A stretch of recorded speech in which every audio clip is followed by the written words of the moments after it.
大家好，我是香香，今天分享红枣蛋糕，不加糖，也没有添加剂，简单又好吃。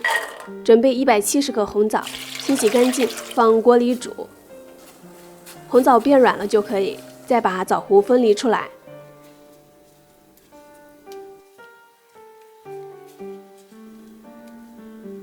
加110克牛奶，用料理机打碎。可以保留一点红枣的颗粒，口感会更好。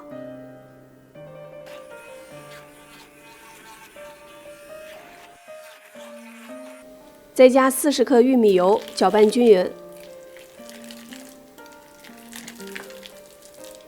准备5个鸡蛋，把蛋黄和蛋清分离。蛋黄直接加到红枣泥中。搅拌均匀，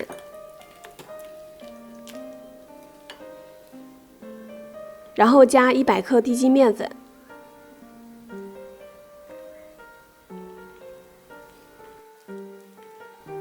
搅拌至没有干面粉就可以了。装蛋清的盆不能有油，要不影响打发。再加几滴白醋，喜欢甜一点的可以加30到50克红糖，加红糖呢颜色会更好看。用打蛋器高速打发。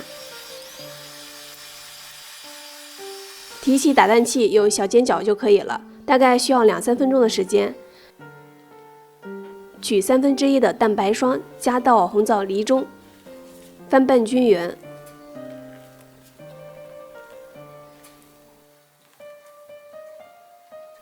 然后倒回剩下的蛋白霜中，再次翻拌均匀。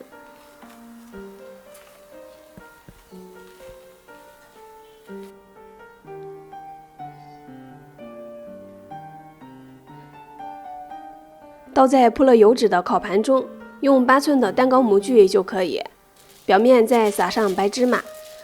烤箱130度，提前预热10分钟，放中层先烤30分钟，再调到160度，烤20到25分钟。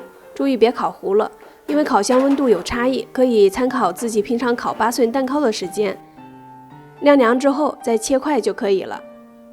它有淡淡的甜味，来自于红枣本身，也没有添加剂。自己做的更健康一些。我是香香，期待您的订阅和关注，我们下期再见。